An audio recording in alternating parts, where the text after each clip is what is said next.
All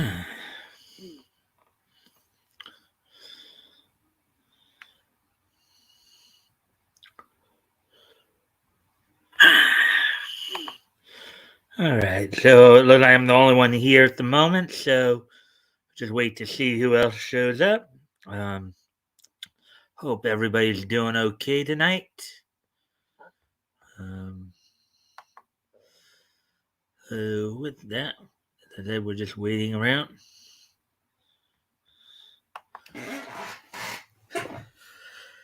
One is the loneliest number that you'll ever see. Let me check something here. Be right back.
Anyways,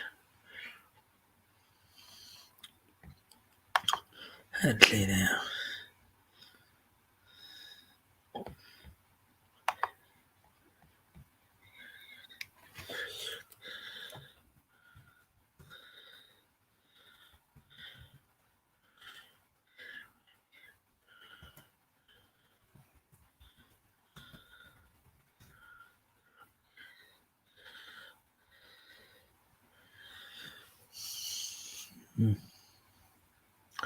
There we go. At least I got another like in there. Hello. Hopefully you're having a good day here. Just waiting on some more people to show up. Um, so hopefully you had a good weekend. You had a good relaxing weekend. I'm hoping that you're doing well.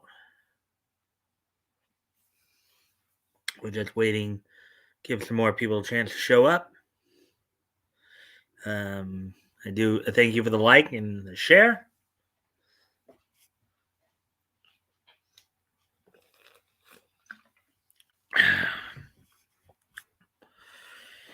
Anyways, let's see now.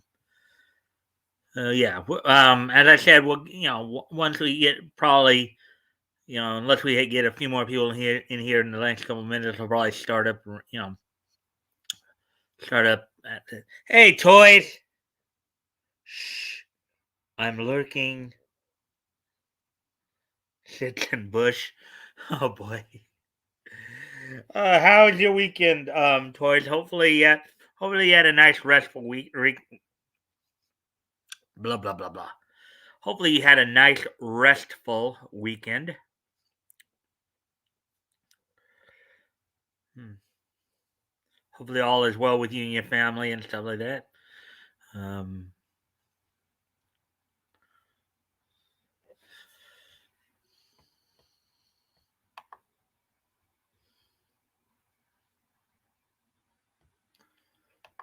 yeah.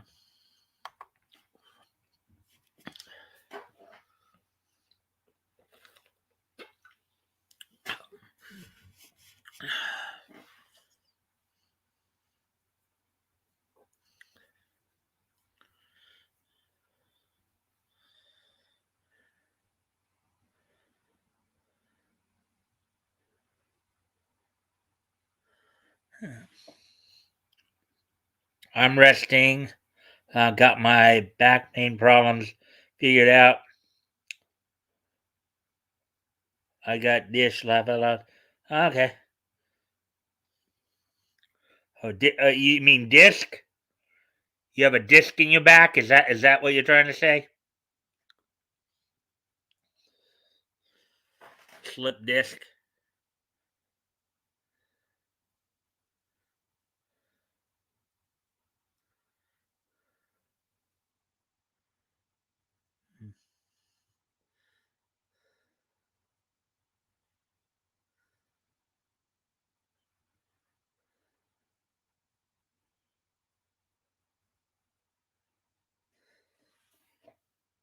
Dish. It's an actually medical thing. Oh, okay.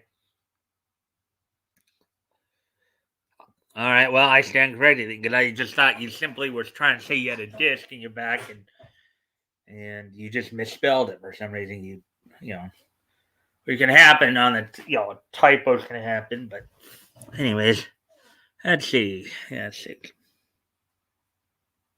At least it sounds like you're feeling better.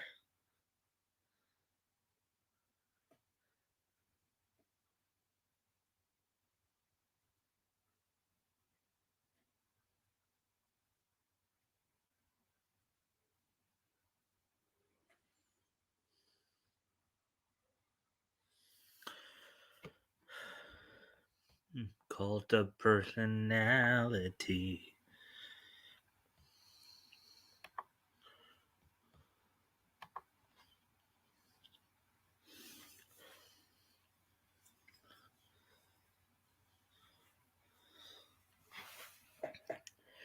Diffused, um, diapathic, by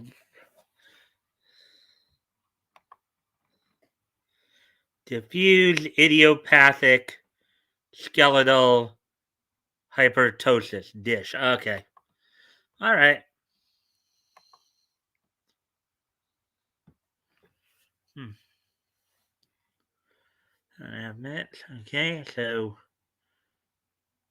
in about 20 seconds or so, I'll kind of go over what's on tap for tonight and we'll get into the news stories. So now we're getting down to 10, 5. All right. So I've got 5 stories planned for tonight. All of them bounding into comics, 4 of them comics related, and then one anime related. The anime related one is bounding into comics, very a version of the story that we kind of talked about last week about the new Bastard anime coming out. Um, Also, Shinmue. Actually, I guess I can add one more anime in there too. Shinmue premiered this past Saturday night, and I think Blade Runner and Toonami had finished its run. So I think starting this Saturday night, Sunday morning, um, the last part of Attack on Titan from the final season will start to air again. So with Shimui, so a little quick Toonami update before we get started here. Um, so I guess 6 stories, 2 anime and 4 comics. Um, so starting this Saturday on Toonami, it will be the following. Um, Shenmue will be on at midnight. Um, then at 12:30, it'll be Attack on Titan, the second half of the final season, and then at 1 it's Assassination Classroom. At 1:30 it's Made in Abyss. Then 2 a.m. it's an hour of One Piece. 3 a.m. Naruto Shippuden, and then rounding out at 3:30 Cowboy Bebop. So that's the new Toonami lineup starting this Saturday night, Sunday morning. So with that being said, let me talk about some other things too. Got a couple Marvel comic stories, one from kind of last week, but just didn't get around to it because just so the news cycle was just so slow. Um, the news cycle, being talking about the latest gimmick from Marvel. Let's see. So one of the stories, Marvel's latest gimmick, a desperate attempt to make the Eternals popular, which I know Flash reported on that last week as well. We got some Tom Taylor news. You know, he's not. He doesn't appear to be as smart as he thinks he is. Um, so there's also talk about um, Peggy Carter getting her own comic book series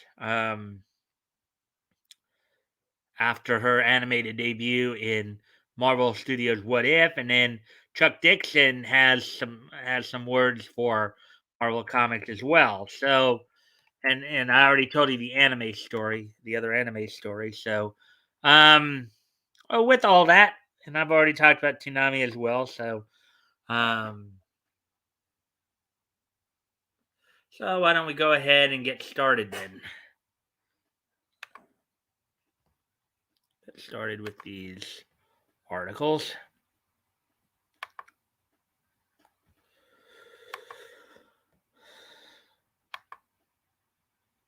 And I know this is from last week.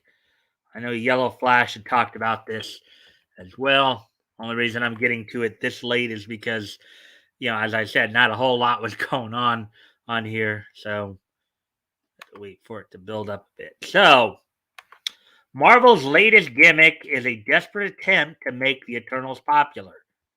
Article by Spencer Bakuli, published February 2nd, 2022, which was, let's see, today's so 5 days ago. So here we go. Remember how Marvel successfully established the Inhumans as a popular super team on the level of X-Men and the Avengers? In one of the few successful attempts by a publisher to force synergy between their comic books and their cinematic endeavors? No? Apparently neither does Marvel, as the publisher is set to try the same formula once again, this time with the Eternals, in their upcoming Judgment Day crossover event. Forced synergy, huh? That's an interesting way of putting it. We must enter the domain of those who avenge. Oh boy, to be continued. Source Eternals, Volume 5, Number 9.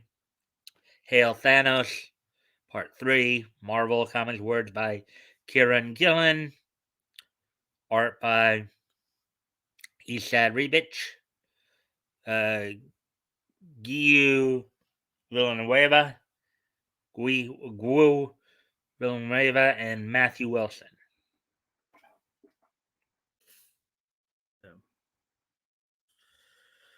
All right. Penned by Kieran Gillen, Star Wars Volume 4, illustrated by Valerio Schiti from Empire. Judgment Day will allegedly see the Avengers, the X-Men, and the Eternals cross over in an intense saga that's destined to take its place among the most impactful events in Marvel Comics history. Quote unquote. Quote, the X-Men have achieved immortality, and mutants have taken their place as the dominant species on the planet, unquote, explains Marvel in their official press release announcing the event. Quote, the Eternals have discovered long hidden knowledge about their species, including a devastating truth about mutant kind. The Avengers have come into direct conflict with the Celestials and are currently using a failed Celestial as their base of operations, slowly unlocking its secrets. Unquote. All right, excuse me a moment, folks. I gotta go tend to my dog. She's barking again. I'll be right back. Let's see. Oh, I guess I'm the only one here right now. Well, I guess toys might still be lurking.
All right, I'm back. Shh. I'm not here. You don't see me laugh out loud. Oh boy.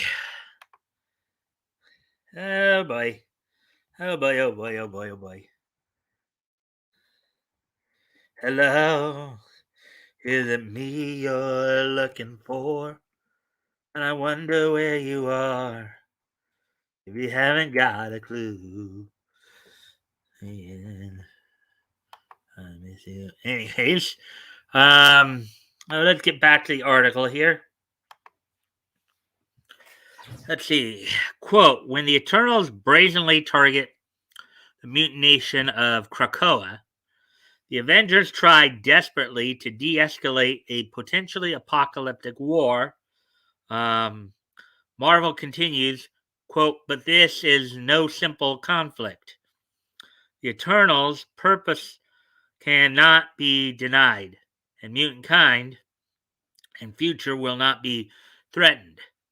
And after the opening battles, new players and revelations for both sides will emerge as the inhabitants of the Marvel Universe are judged by the greatest power they've ever come into contact with. Yeah, let's see. Here's some panels here. There's Captain America right there. So you got Spider Man there, Angel of the X Men, Iron Man, Thing. The one in the back might be Beast. Source Hulk Volume 2, number 49, Incident 2012. Words by Jeff Parker. Art by Elena Casagrande and David Curiel.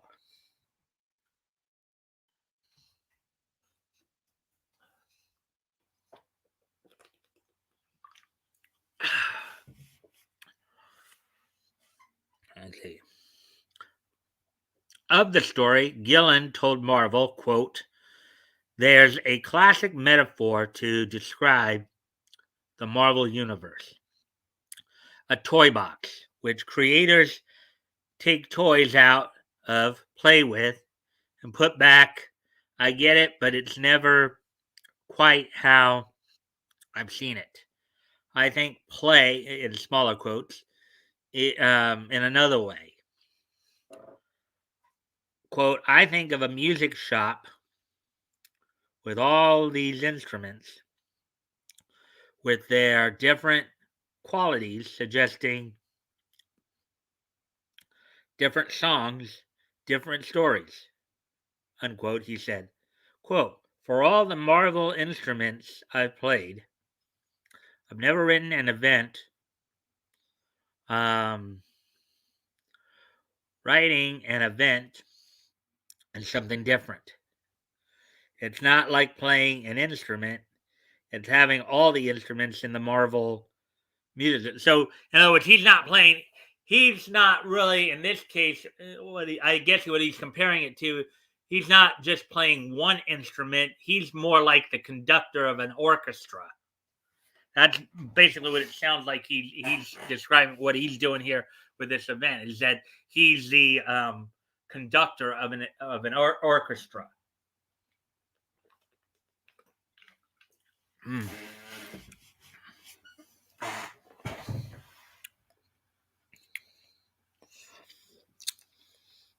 All right. Let's see. That's not like writing a song. That's like writing a symphony. Mm-hmm. Here's something here. Let's see. Wolverine, Angel, Cyclops, Marks, I guess, Colossus, Beast. And on the bottom there, got Pixie, Phoenix, Drug, Vampiro, Ligra, Legba, and Paxia. First, the Eternals, Volume 4, Number 8, Manifest Destiny, Part 2, 2009. Marvel Comics, words by Charles Knopf and Daniel Knopf, art by Eric Nguyen and Sarah Pichelli.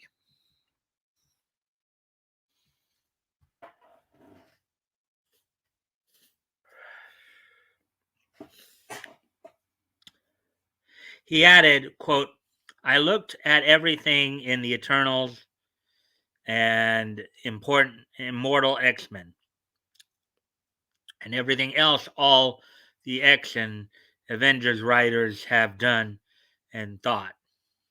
Yeah, this is an event. In fact, an event is the only way to do justice to this, unquote. Quote, the Beach Boys, in small quote, Brian Wilson, described the music he was reaching for as teenage symphonies to God. I think that's what the best Marvel events aspire to be. And it's what we're aspiring to have to hear, unquote, concluded Gillen. Quote, I want the scale, I want the heartbreak, I want a book that wears its heart on its sleeve, even as it puts a fist in your face. I want something Wagnerian in its volume, as emotional as God only knows. Oh, there's Iron Man right there again.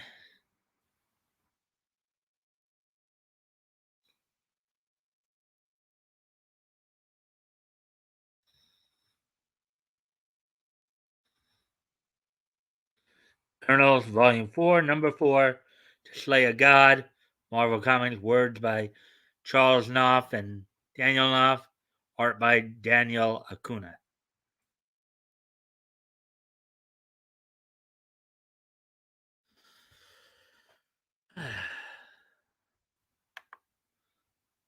Hey, Jason.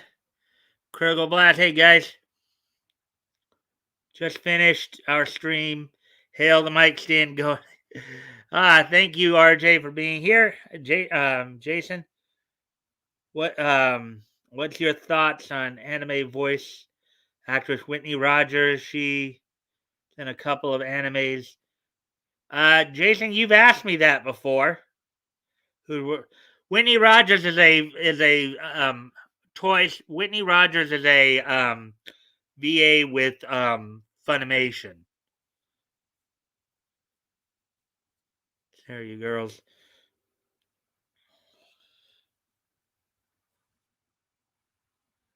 I'm not talking about the Vic situation. Yeah, yeah. Why would you be saying that though? Did somebody?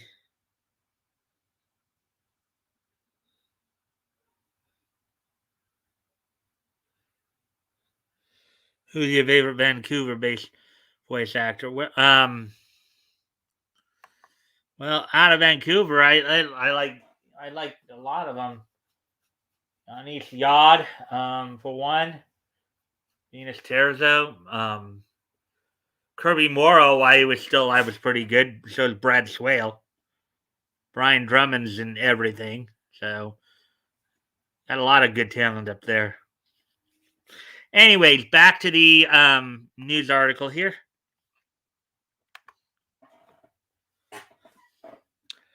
For his part, Sheedy exclaimed, quote, "It is great to have the opportunity to draw another Marvel event after Empire. The difference is that last time I was just excited, but now I know how high the expectations are. So now I am both excited and a bit scared," unquote. In conclusion to his thoughts, the artist celebrated, quote, "Luckily for me, I have the great Kieran Gillen and Marte Gracia watching my back. And I don't know if, or Gracia, I don't know if that's a spelling error or if that's actually the name. um, Together, we can face any cosmic threat."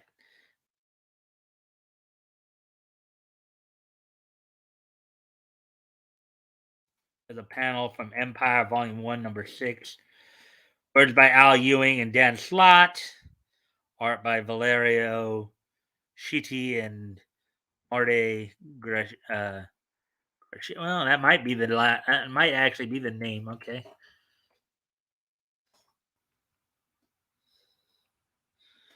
Oh yeah.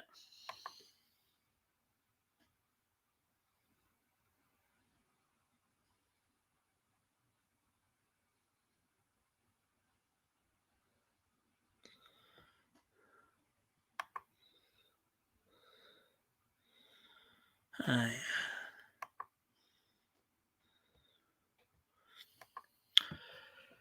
Anyways, given the fact that this series is launching following the widely panned Marvel Cinematic Universe debut of the Eternals, one wonders which chain of events led to its conception. In other words, widely panned means that basically a lot of people thought that it sucked.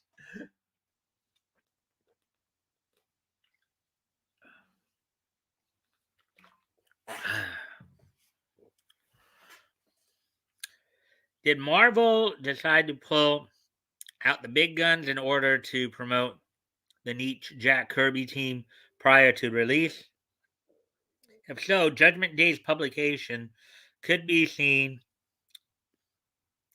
as a previously developed, contractually released follow up on a bet from Marvel that didn't quite pan out, echoing the, no pun intended, fallout of Inhumanity and the failed Inhuman push that has since seen the period's premiere creation, Kamala Khan, ditch the Terrigan background in her transition to live action. Yeah, the title of this article, of course, was about Marvel's desperate attempt to push the Eternals. Let's see, Ms. Marvel, Volume 3, Number 2, No Normal, Part 2 of 5, All Mankind, from 2014, Marvel Comics, written by G. Willow Wilson, art by Adrian Alfona and Ian Airing.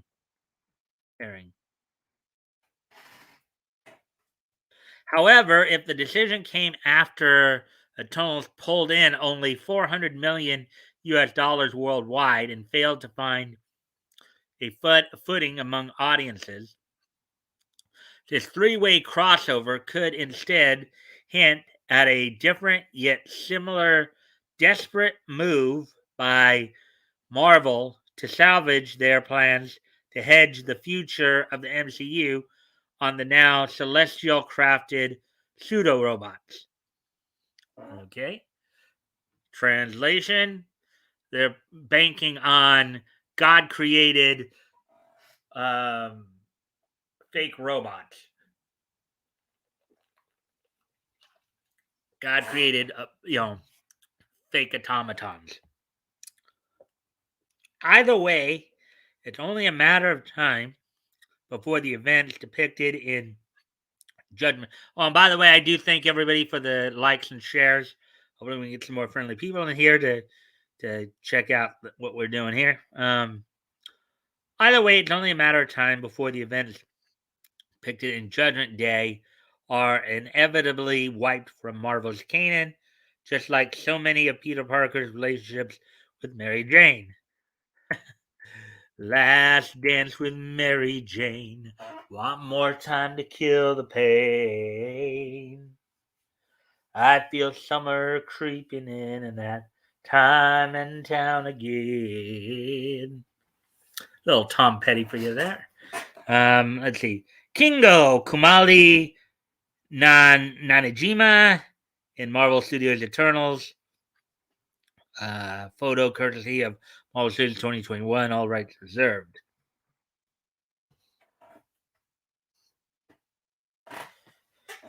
As per Marvel, the story will begin in this year's Free Comic Book Day release, Avengers X-Men number 1, set to drop on May 7th for this year's entry of the annual industry event. After that, the lead up to Judgment Day can be followed in the pages of the Eternals, Immortal X-Men, and Avengers titles.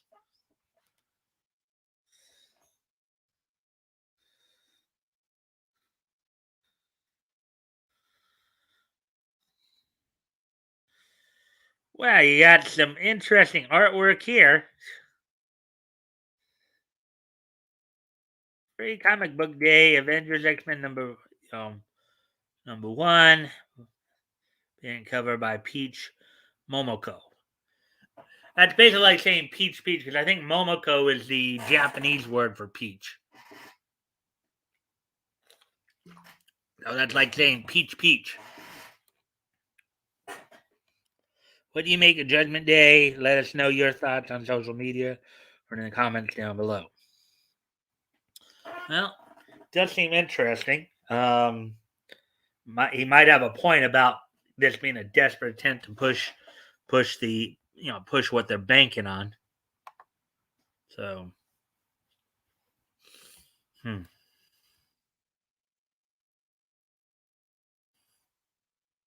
Here's another story that was talked about like a bit more last week, and this kind of been. Hey Rick, I see you there. Let's see. Hi, hey Rick. Let's see. Did you watch the Smurfs growing up? Yes, I did. I was a young child back in the '80s there. So hopefully you're having a good day there, Rick. Thank you for popping in. Let's see. Let's move on to the next article here. And I know Yellow Flash talked about this one too.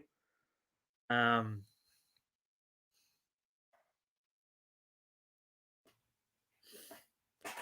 Despite Tom Taylor's deflection, new sales numbers show DC Comics' woke Superman is a loser. Yeah, I remember there was a big to do as Yellow Flash talked about this because everybody was saying that a particular Superman Son of Kal-El title didn't make the list in December. And then Taylor came out and said, "Oh, well, that particular issue didn't come out yet. It didn't come out till January." So, and I think that was the issue where John Kent and whoever that guy is, that pink haired individual, that was where they had the very infamous piece of artwork, as it were. Um, Anyways, article by John F. Trent published earlier today. So here we go. The latest numbers for DC Comics' new woke Superman series, Superman Son of Kal-El, show the book is a loser despite writer Tom Taylor's spurious claims to the contrary.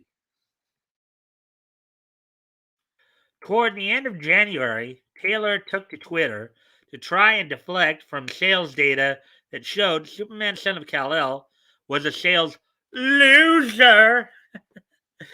On Twitter, Taylor wrote, quote, "Wow, stick around for the end of this. It's worth it. Today I woke up to piles of strangers in my mentions attacking the sales of Superman Son of Kal-El #6 and celebrating the failure of our comic."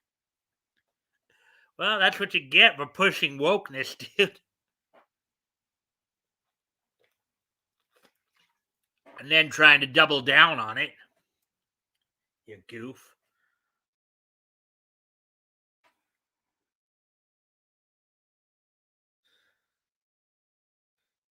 So replying to it and um, your woke super queer garbage is bombing, just like everyone knew it would. Everything you've done currently do. All right, that's not exactly great grammar, yeah. And will ever do is nothing but a waste of paper. The woke mob you thought it would be a good idea to pander to isn't even buying your pathetic slop. Oh boy. Anyways,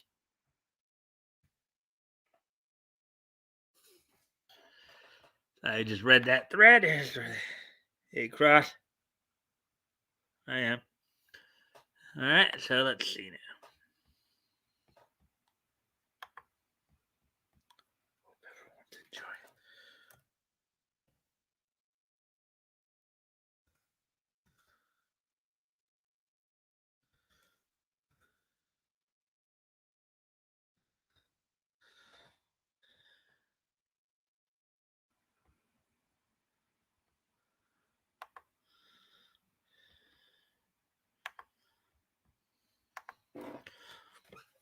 He then went on a 15-tweet thread attempting to push a narrative that the book had good sales despite not showing any actual hard sales numbers.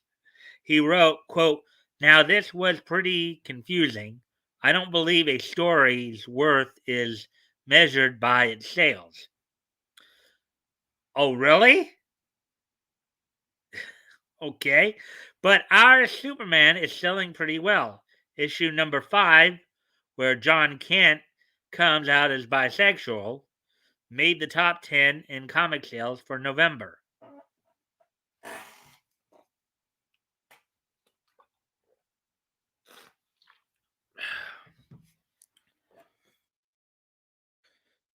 And then from what I heard, that may have been true, and even Flash pointed that out. But afterwards, it kind of dropped like a rock. Taylor's desperation to prove the book had good sales, even had him quoting outlets who used DC Comics press release language that the book's 5th issue had quote unquote unprecedented sales. But as noted above, neither he nor DC Comics have shared their numbers. Taylor tweeted, quote, I get there are those who want to see this series fail for some pretty obvious and awful reasons, but it's not failing. Unquote. I'd say that sales numbers are saying that it is failing. And, in this business, it's a business too there, Tommy boy. Sales are everything. Okay?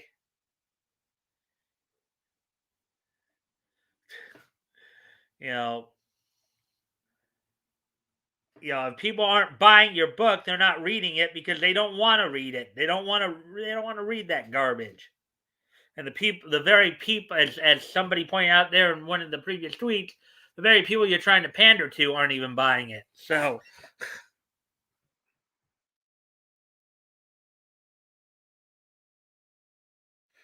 we don't need to see that. uh, Next, he claimed the book sold out.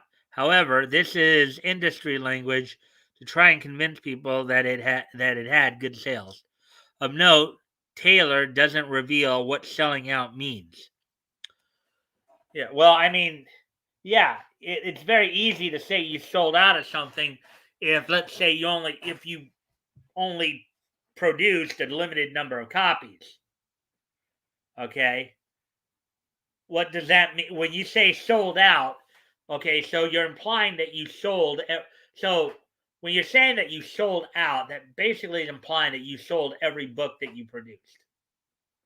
Okay, if you only produced 500 books, okay, yeah, you sold out all right. You sold all 500 of those books, but you still only sold 500 books. Okay? Uh, if you produced 1,000 books and you sold out, you still produced 1,000 books. Okay? Okay? That's, you know, it's a tricky thing with language sometimes. It's like how you say things, right? Yeah. When you saying you sell out, you sold out of every book that you produced. But if you only produced a limited number of books, that's not really saying much.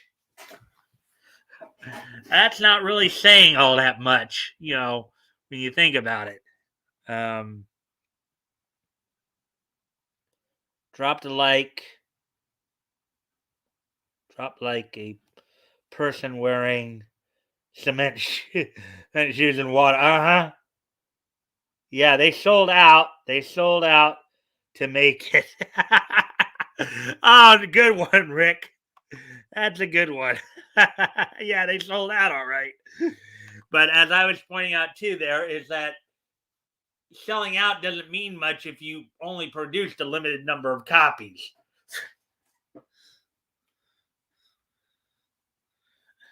Let's see. The book could have had a very small print run, before it went to a second issue. And as we'll see, that's very likely the case. And that's basically the point I just elaborated on right there. In other words, a limited print basically means if you only produced a limited number of books and you sold out, okay, that's not really saying much. You know, you sell two books and you produce two books and you sell both of them. Yeah, you can say you sold out of your books, but you still only produced two books. Anyways, getting back to the article here. Taylor stated, far from it. Issues 1 through 4, Superman Son of Kal-El, all sold out, and went back for a second printing. Issue number 5 well outsold our first issue. Well, as Flash even pointed out, that's partly due to that novelty idea. You have some people out. there's either the novelty idea or there's part of the reason it may have also sold out. This is something that Yellow Flash was pointing out when he was talking about this. Part of the reason it might have sold out too for number 5 is because you have speculators who think it's going to be like a collector's keep. It's gonna like like Action Comics #1, for example. You have a copy of that. That's in the thousands of dollars. They're thinking along those lines that this comic's going to be worth so much because it's a novelty. It's like, oh, Superman comes, Jonathan Kent comes out as bisexual, so it's gonna be like, wow, it's a first or a milestone type of thing. So as we'll see, there's all right. Issue number 5. Even though her first issue had to be reprinted twice, so what's happening here? Hmm.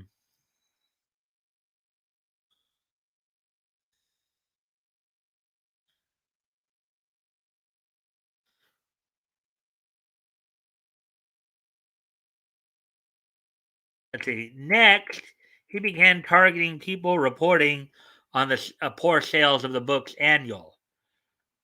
Taylor tweeted,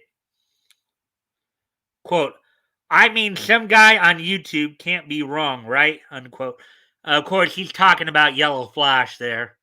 I'm pretty sure that's because Yellow Flash was talking about how the annual, like, kind of didn't sell well, and it didn't because, yeah, it made the top 50, but it was at the lower end of the top 50. It was like 45th, I believe.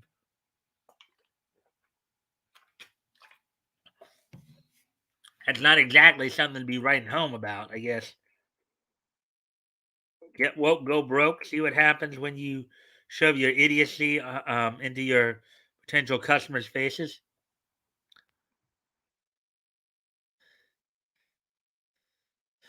He's talking about he's talking about the quartering here.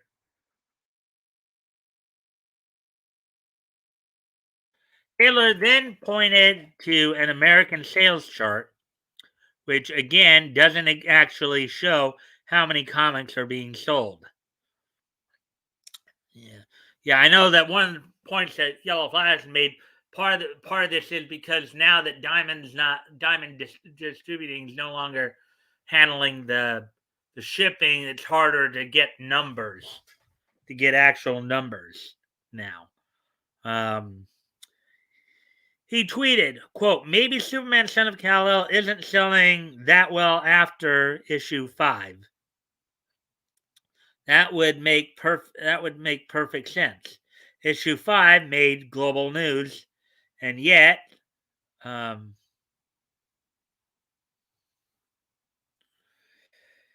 in the next tweet he added, a quick glance at Amazon shows seven issues of Superman Son of Kal-El are currently in the top 50 of the comics bestseller list. Sales are updated hourly, and we only have 7 issues out. Yeah, but where are they in the top 50? Again, are they at the lower end of the top 50 or are they at the higher end of the top 50? It's like, are they spread out all in between?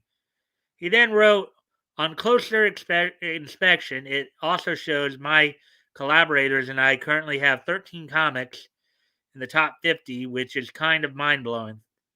Thank you.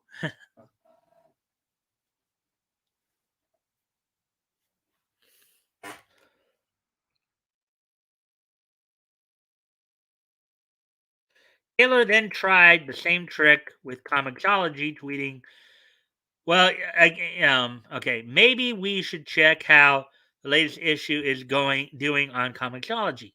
Oh, it's in the top 10 alongside some sales juggernauts. I've read a few of these great comics here, and yes, I've read Nightwing. Nightwing 26 and number 88. X lives X Lives of Wolverine, 1 of 5. Let's see. Superman, Son of Kal-El, number 7. Of course, they don't have actual sales numbers though. And Spider-Man, so he then mocked Cosmic Book News for their accurate reporting of Superman, Son of Kal-El's poor sales numbers by tweeting, quote, "But then how is this true? I'm getting to the best bit, the entire reason for this thread. And oh, it is good."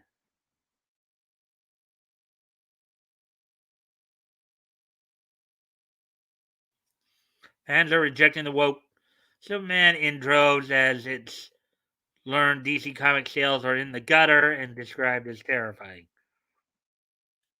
Not satisfied with Cosmic Book News, he also went after YouTuber Ryan Cannell. I believe this is the guy who goes by the name RK Outpost on YouTube. Taylor tweeted, quote, "Is this not true? Is someone lying on the internet?"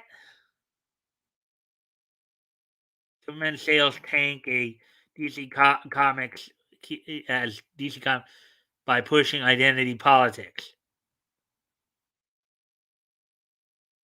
Taylor then wrote, quote, "Apparently I'm the one who's lying and manipulating whole sales charts to support my lies or something." Well, the thing is, you're not exactly talking about the actual numbers. Oh. Hey, Lorenzo. Let's see. You guys have been kind of coming. Let's see. Yeah, they sold. Yep. I'm calling it. Superman, Son of Kal-El ends with issue 12. Yeah, that's likely. Then what is this clown gonna say after that, RJ? Huh? What do you think Tom Taylor will say after that? When they decide to when they realize that getting woke is making them broke, and they decide to can Superman, Son of Kal-El, then what will Mr. Taylor here say? Hmm? That's kind of what that's kind of what I say. It ends at 10. uh, hey, Mike. Hey, RJ. Hey, Lorenzo. Thanks for coming in, man. Guys, thanks again for all the shares and likes. Do appreciate that. We can get some more people in here. Um, Not all that mind blowing when the competition getting there isn't that great. Yeah. Well, yeah. Yeah, I mean, what are the overall numbers by all those comics, though? I mean, are comics, because we've been talking about this, even though DC is really, really the one that's really sinking into the grave faster than Solomon Grundy and Slaughter Swamp and and the quicksand there. But Marvel, even though Marvel's doing marginally better, they're probably still not selling as many as they want everybody to believe. We do know IDW is crashing and burning.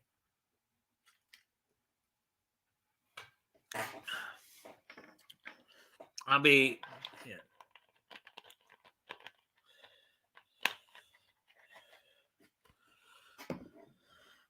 I'll be right back, guys. I'm gonna just go take the empty bottle to the thing. I'll be right back.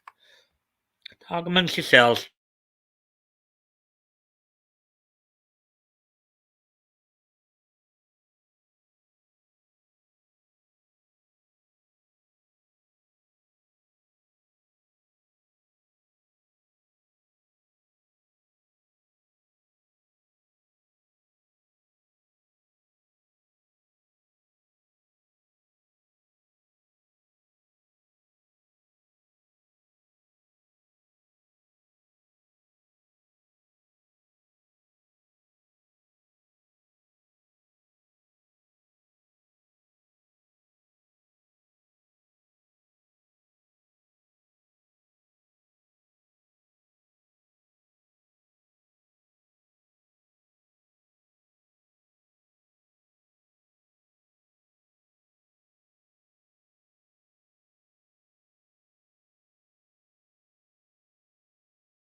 Right, I'm back. So, anyways, let's see. Yep, you're reading that. So let's see now. He then went after Cosmic Book News again for their accurate reporting. Quote, wait, issue number 6 didn't even appear in December sales. What? Um, this tweet is especially galling since it appears to show that Taylor doesn't realize that Cosmic Book News is reporting that Superman Son of Kal-El number 5 was 6th on the sales chart in November. He appears to think they are referring to Superman Son of Kal-El number 6. Hmm.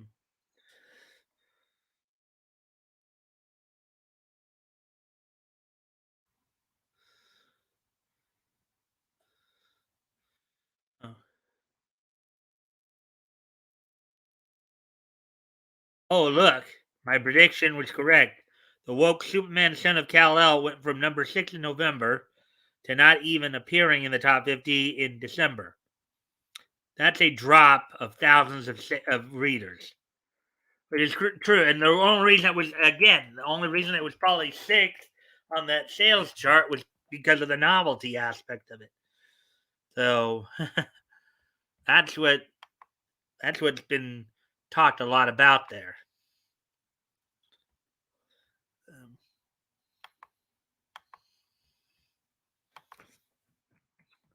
we continue on with the article here. Taylor would double down on this fictional narrative that he created to virtue signal by coming after Bounding into Comics reporting on the book's poor sales. He tweeted, quote, okay, accurate physical comic sales to stores are hard to come by, but some good sites do report estimates. Sometimes they're close, sometimes they're off by a lot. But I'm sorry to say this is true. As so many are reporting, Superman number 6 didn't sell well in December, unquote.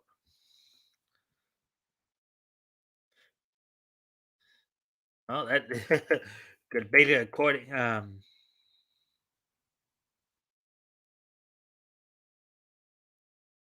He then added, quote, because it didn't come out until January, unquote.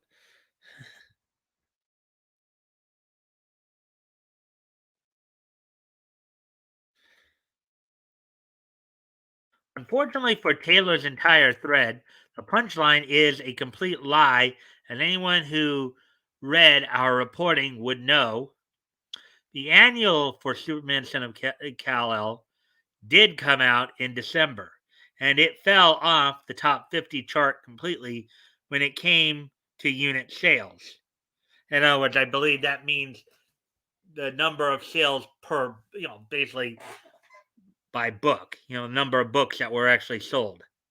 The book did place 45 on ICV2's top 50 comic books by dollars chart in December. So it did hit. It was number 45 in the money side of it, but in terms of actual books that sold, it didn't sell too well. Anyways, I'll be right back, guys. My dog's barking again.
All right, I'm back. Let's see. Oh, let's see.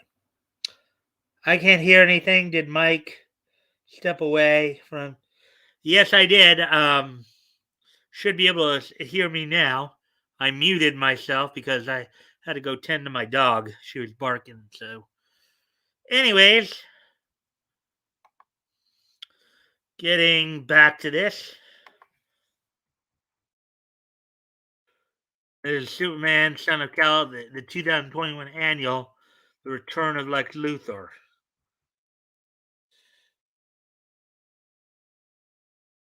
Not only was his narrative shoddy when he posted all of these tweets in January, but the new January sales chart from ICB2 confirm it. Superman, Son of Kal-El, number 6, barely made it onto the unit chart, which means the actual number of books it sold. Um, it was in 42nd place on the top 50 comic books by dollars chart. It was in 50th dead last on the list. Um, oh wait, Superman's barely made the unit chart. It was 42nd place in terms of number of units sold, number of books sold, and then it was dead last in terms of dollar amount.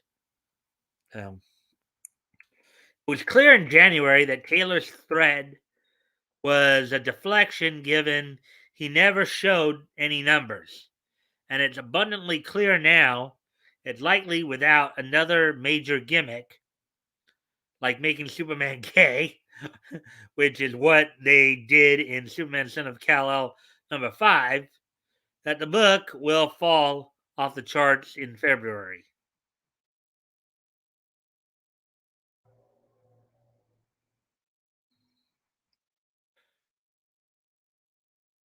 So DC Comics and Marvel Comics are not in good shape despite what people like Taylor will try and convey. DC publisher um, Jim Lee even admitted a significant portion of their publishing line um, was losing money. Lee revealed in a 2020 interview, quote, "That said, we will be reducing and we heard about the massive layoffs throughout 20 and 21.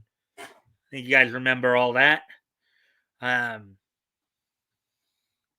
see, the size of the slate, but it's about looking at everything and looking at the bottom 20%, 25% of the line that wasn't breaking even or was losing money. Yeah, number of titles were basically ended as well. Former Marvel Comics writer Kelly Sue DeConnick, the purple-haired girl, who basically said, if you don't like my politics, don't buy my book." Welcome back. Thank you, Lorenzo. Um, yeah, Kelly Sue DeConnick, the purple people eater who said to everybody, if you don't like my politics, don't buy my book." Was also honest about the state of the comic book industry in a 2019 interview.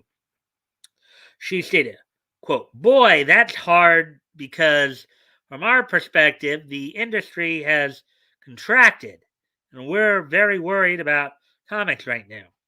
So it's always interesting to me, the outside perspective is always, quote, and small quote, comics are booming, unquote." Later in the interview, DeConnick added, quote, "I think I tend to be pretty optimistic, but in this one, I'm worried. I'm straight worried because stores are closing at a phenomenal rate. Independent comic sales are down. Um, well, actually, independents are going up a bit, but we've seen a lot of the independent comics out there. Thanks in large part to RJ, guys like RJ and Pops. You know, let's see. Mainstream comic sales are down, except the top 3 of 5 books are up. Top 3 or 5 books are up. Everything in the mid list is way down.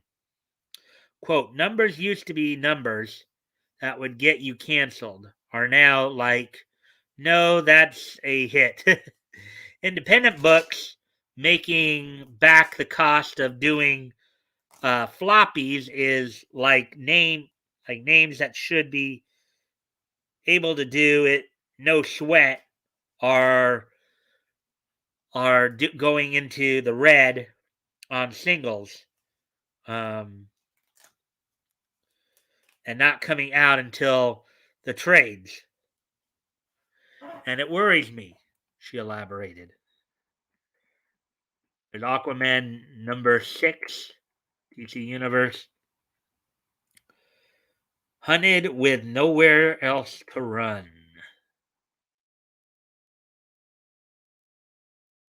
What do you make of the latest sales numbers for Superman? Well, I think it is pretty much what they've been saying, that try to push a narrative, you try to push an agenda, and you're gonna turn people off. You know,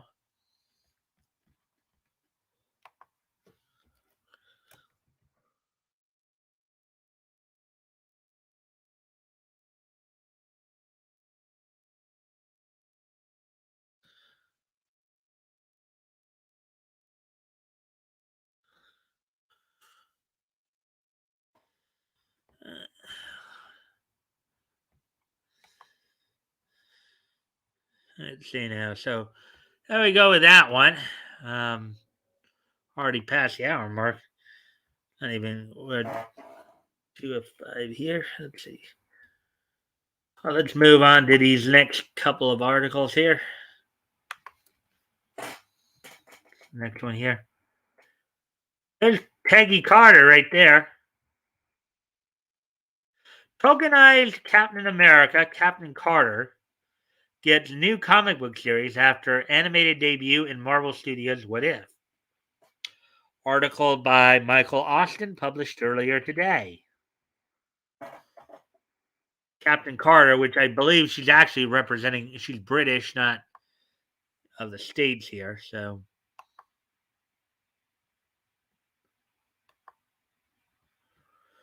All right, Marvel Comics will release a new 5-issue miniseries titled Captain Carter in their latest move to tokenize Captain America. So I'm guessing what they mean by this, of course, they've had Sam Wilson as the black Captain America. Now Captain Carter here, I guess, is going to be the female Captain America.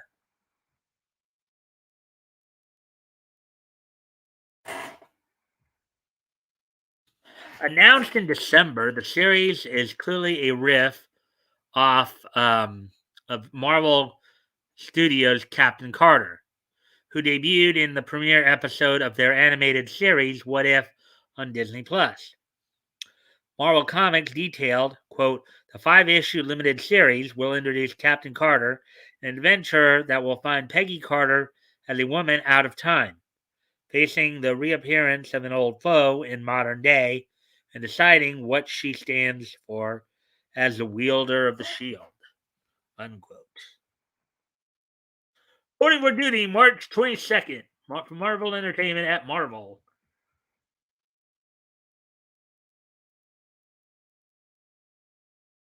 They further added, quote, a reality where Agent Peggy Carter took the super soldier formula instead of Steve Rogers is turned upside down when the World War II hero is pulled from the ice where she was lost in action decades before.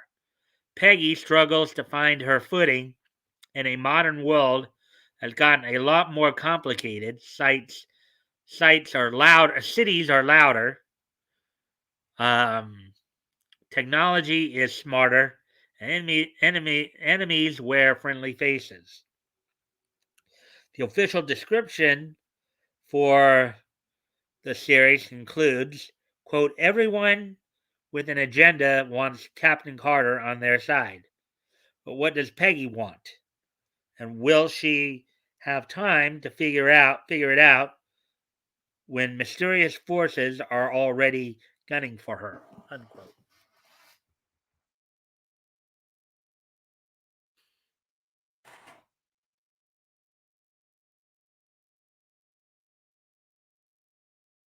That is right. There's a see if what you guys are saying here. Okay, nothing new there so far.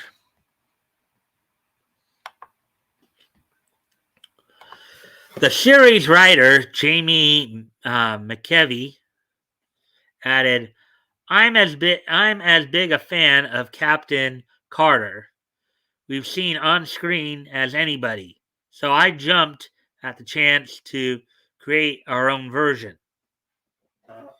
He continued, quote, "I'm having a great time exploring what it would be like for Peggy to wake up nearly 80 years after the end of the war. Um, the world remembers the myth of Captain Carter, but to Peggy, the reality was just yesterday. Now she finds herself nearly in a nearly unrecognizable new world. How does she fit in? Can she be the superhero people want her to be?"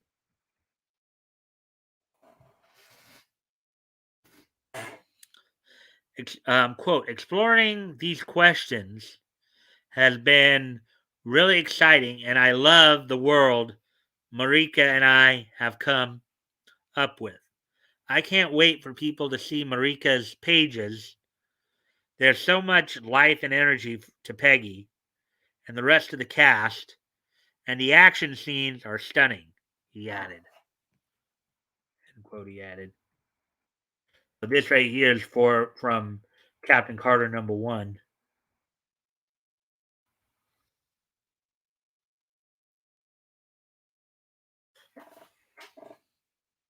Speaking with Sci-Fi Wire, McKevy hopes the character will move on to a more permanent title after the miniseries has ended. Quote, 5 issues is only so much space.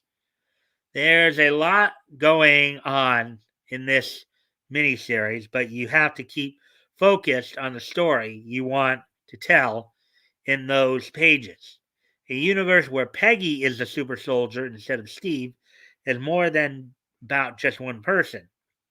Their actions have been sending ripples through the world since the 1940s, unquote, he said. Quote, thinking through some of that stuff has been a lot of fun. And there's lots more to the world of Captain Carter that currently only exist in my head. It would be great to get a chance to explore that further on the page. Captain Carter #1 right there. McKevy um, might hope to tell more stories. Tokenized characters usually don't sell very well. That being said, given its limited 5 issue run, Captain Carter may be able to coast on the novelty of the tokenization before the sales begin to slump. And it shows Superman Son of Kal-El #5 again as a prime example of what they're talking about. Ah, ha, ha, ha, ha, ha. Uh,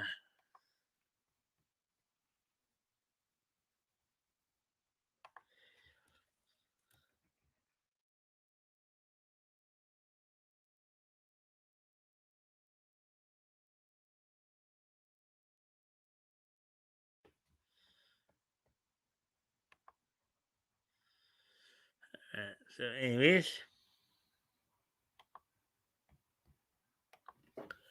take Superman for instance. After replacing Clark Kent with his son Jonathan, who is gay now, DC featured the character in a new series titled Superman, Son of Kal-El.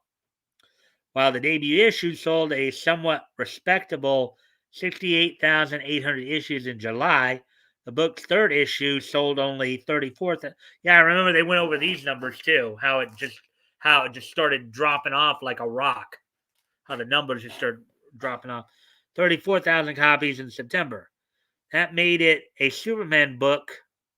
The 70 that made it a Superman book, mind you, the 77th best-selling comic of the month.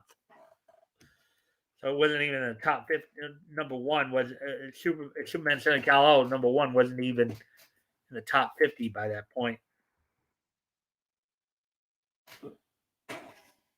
In the past, tokenized Marvel characters such as Ironheart, Ms. Marvel, and Miles Morales Spider-Man suffered similarly low sales numbers and or series cancellations after an initial outburst. In 2017, The Guardian reported a Marvel executive admitting that the company's politicized diversity initiative may have been alienating readers. Yeah. In a YouTube video titled Tokenism and Tokenization Explained, artist and content creator Eric July, aka Young Ripa 59, expressed why many fans choose not to support tokenized characters and why those characters often fail to succeed.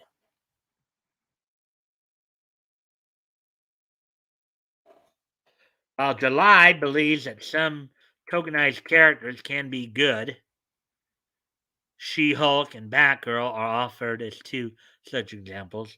The choice to tokenize, in his view, is typically represented by a lack of creativity. In other words, they're going with the whole novelty aspect of tokenization, basically. Quote, instead of coming up with a brand new character, you're opting to simply try to copy a previous one in hopes that it sticks, unquote, July said.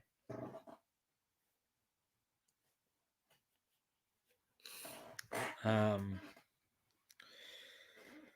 let's see. The popular YouTuber also noted that this sort of lazy storytelling tends to do a disservice to non-white characters.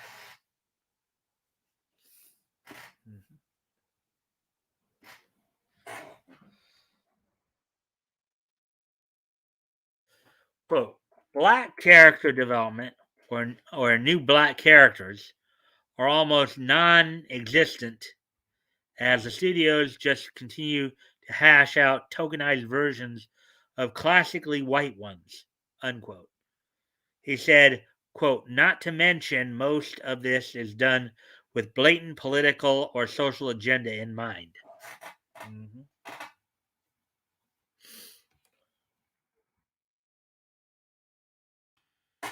But yeah, well, I mean, to me, she doesn't look that bad. Um,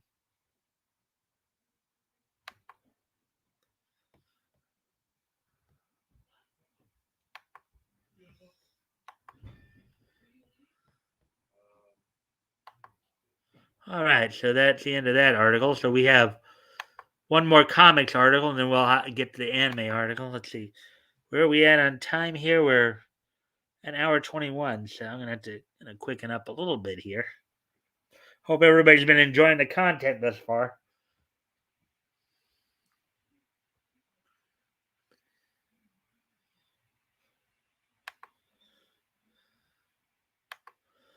All right, so here's the last comic article of the night here. Chuck Dixon, Marvel Comics, quote, has contempt for the Punisher, unquote, and, quote, deep-seated dislike of the police and military, unquote. Article by John F. Trent, published earlier today. Longtime Punisher creator Chuck Dixon recently weighed in on the changes Marvel Comics is making to Frank Castle, aka the Punisher. Punisher War Journal number 79. Um, Marvel Comics recently detailed that Frank Castle will become the Warlord of the Hand in a brand new series written by Jason Aaron. The official description states, after a quote, after a shocking secret pushes him to become the warlord of the Hand, he now serves the Beast, a role he's been fated to fulfill, unquote. They add, quote, tragedy, war, and rage come together as he takes up his sword and his new armor with the most notorious clan of assassins in the Marvel Universe. Will it mean an end for the Punisher, or a whole new bloody beginning? Unquote.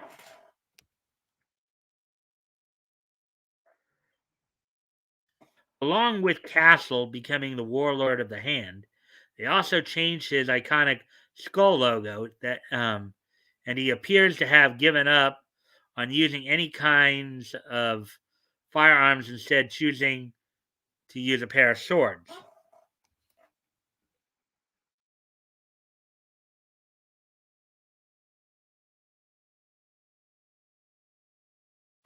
Dixon's comments regarding the Punisher came on his YouTube channel and Ask Chuck Dixon number 95, while responding to a question asked by Greg Welter. Quote, if it's true that Marvel really did change the Punisher symbol because they don't like the kind of people who like it, i.e., police and military, then it begs the question: why do the people at Marvel hate their fans so much? Why would anyone at Marvel hire people that hate the fans? Hating and trying to annoy the fans of your character seems like a terrible business strategy, asked Welter. Well, that's true. Hey, that is true. Yeah, pissing off your customer base is not a smart move. People will just start to take their business elsewhere. I would give the series a try. Oh, you're talking about Captain Carter?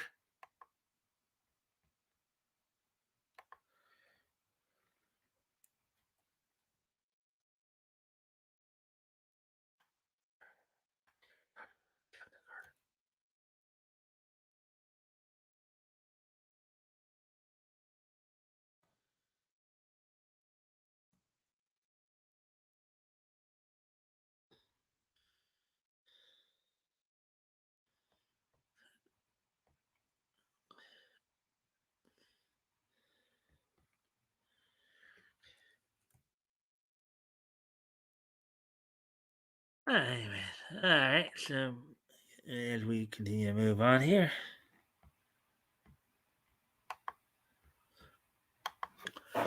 Dixon responded, quote, it kind of does, doesn't it?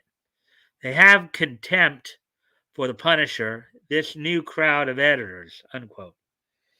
Quote, and quite frankly, when I was at Marvel writing Punisher in the 90s, there were quite a few editors who didn't like the Punisher. They sure liked to have him show up in their books because it would increase sales, but they didn't like him as a character. And Marvel didn't seek those kind of readers even then, unquote, he stated. Um, Dixon continued, quote, they certainly don't seek the kind of readers who would like the Punisher now.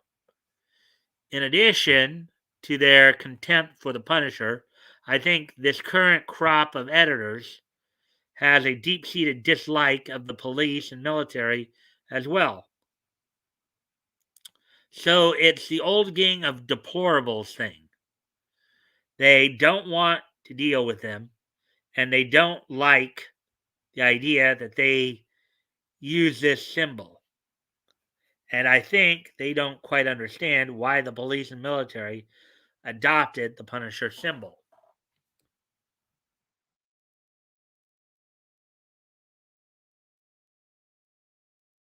Quote, first of all, it's one of the coolest symbols in comics. I think it's right behind Batman and Superman and Spider Man as one of the coolest symbols. It's iconic, and it's also representative of badass.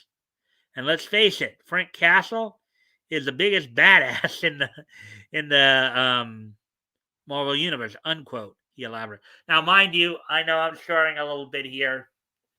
I'm just reading the quotes, and I just didn't stop to think, to mute myself in that particular case. But anyways, quote, you could say, oh Wolverine is practically unkillable, so he can afford to be a BA, unquote, Dixon explained. Quote, the Punisher, not so much. He's a self-made man, much like Batman. Batman, the biggest BA in the DC universe. Um, these are both just average guys with the will to seek justice in their own way.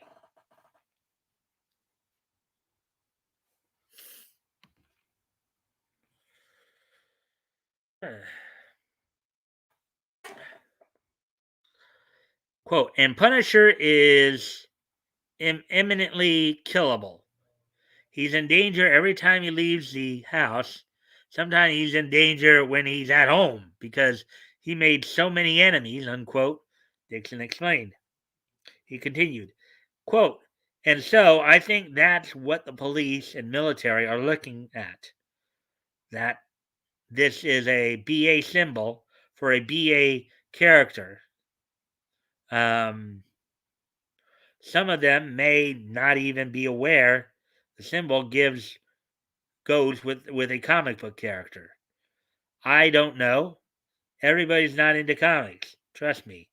In fact, he was he the vast majority of people are not. Unquote.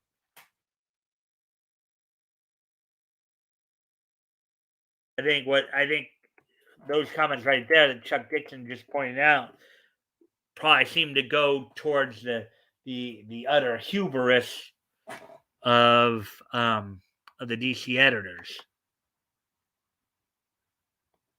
So that's I think where he's going with that.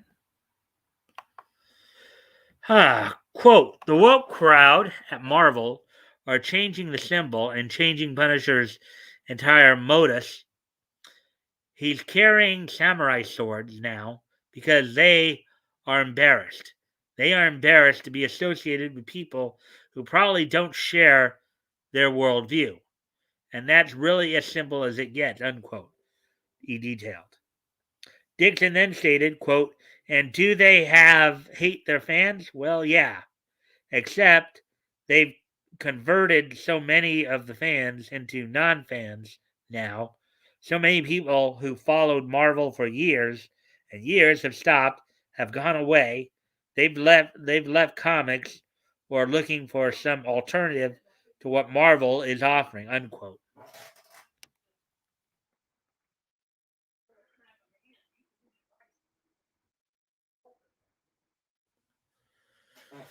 Hmm.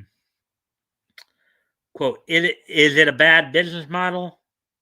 Of course it is. But generally, comic book companies, the big two in particular, are kind of clueless about their own readership. They don't know who is reading them. They don't reach out to new readers. Um, they don't care to find out what the readers what their readers want in order to keep them reading. They stopped doing that 20 years ago, he asserted.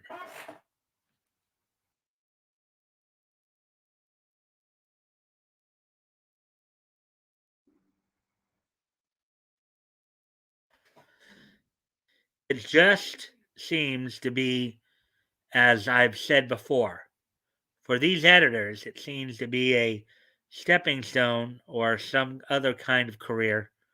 Comic books are not edited for the most part at the big companies by comic book lifers.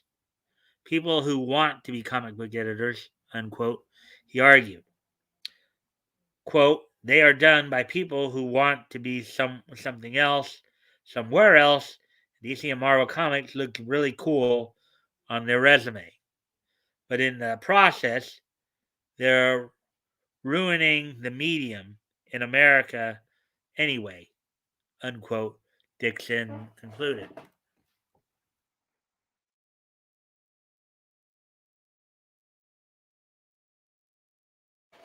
Let's see.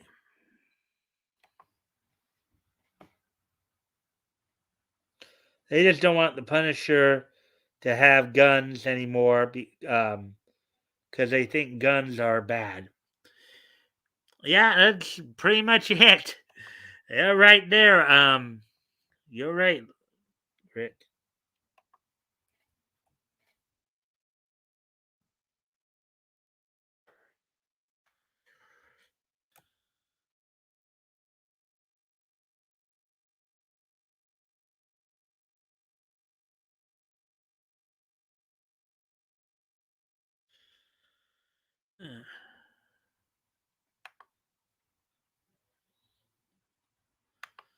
All right, let's see.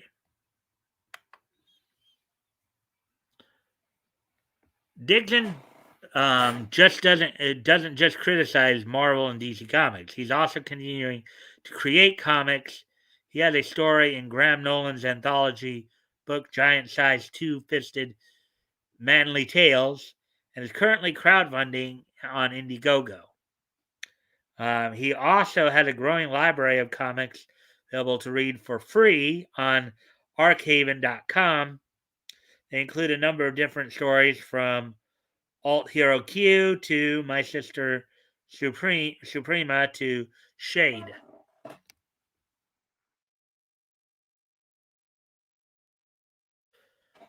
Um, what do you make of Dixon's comments regarding? Yeah, well, I think he's spot on. I think he's pretty much spot on there. All right, so that's the end of the comics news. Do have one piece of anime news to go through here real quick. Let's see, hour 35. So made some pretty good time tonight. So probably after this last article, I'll probably start wrapping up with this day in each history. I thank everybody for being here. Thank you for all the likes and shares. Hopefully we can get some things going here.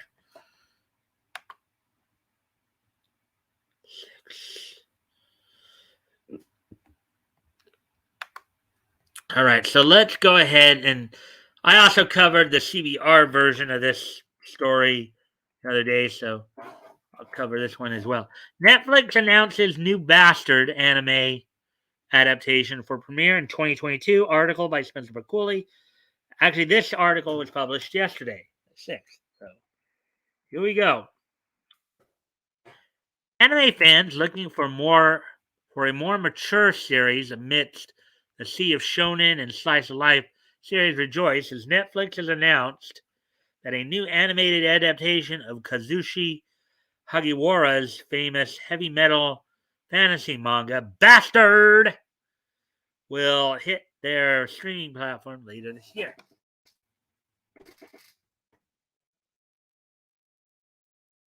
Look at that. Ooh. Bastard Volume 22, 1988. Shueisha, cover art by Kazushi Hagiwara. Its existence revealed alongside its first key visual. The upcoming Bastard anime will be directed by Takaharu Ozaki of Goblin Slayer for Light and Films, the animation studio behind such productions as the 2016 Berserk series and Tokyo Revengers. Joining Ozaki will be series composition director Yosuke Kuroda, My Hero Academia, character designer Sayaka Ono from Crossahun's Rondo of Angel and Dragon, sound director Yasunori Ebi, Naruto, and music composer Yasuharu Takanashi from Pretty Guardian Sailor Moon Crystal.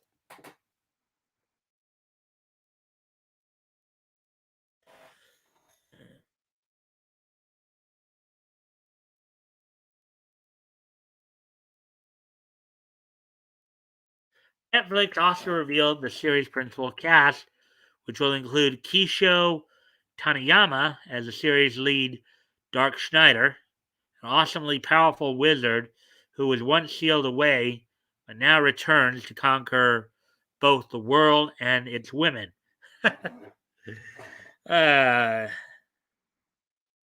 Dark Schneider right there. Komori Kusunoki as Dark Schneider's love interest and the one who awakens him from his slumber, Tia Nodo Yoko.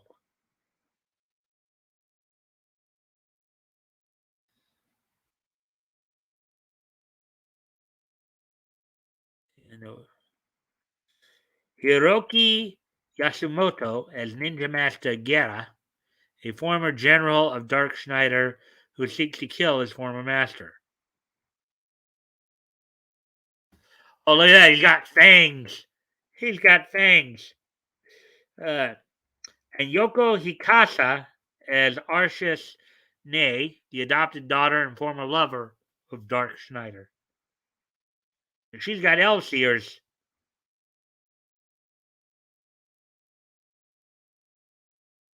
Debuting amongst the pages of Weekly Shonen Jump in 1988, Bastard sees Dark Schneider reawakened after years of imprisonment, summoned into the body of a 14-year-old by the priest of the kingdom of Metalicana, in the hopes of having him fight back against an impending invasion from the conquerors known as the Fort Lords of Havoc.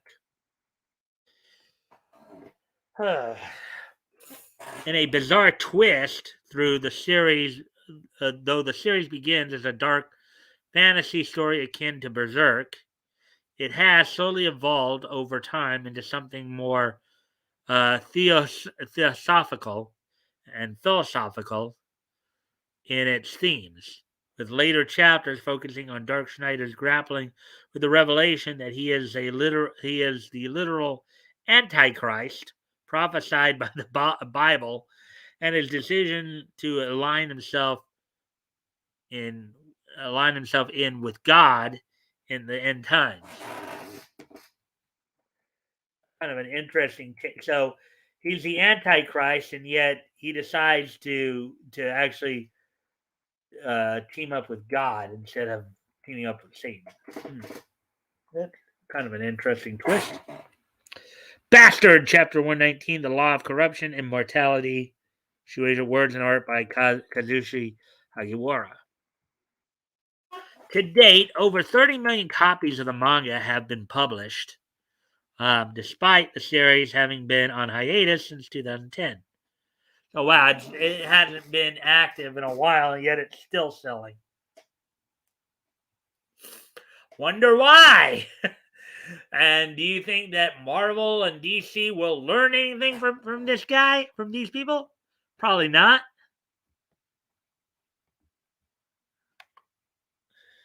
Anyways.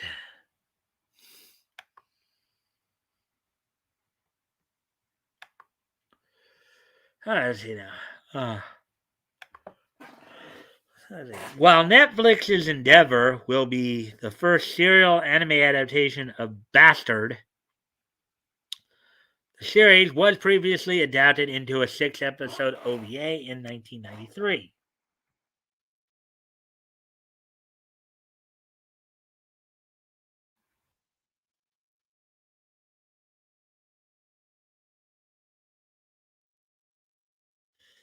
A special live stream presentation wherein more details about the series will be revealed by Ozaki and the series cast is set to air on YouTube and Bilibili on February 10th. So that's this Thursday.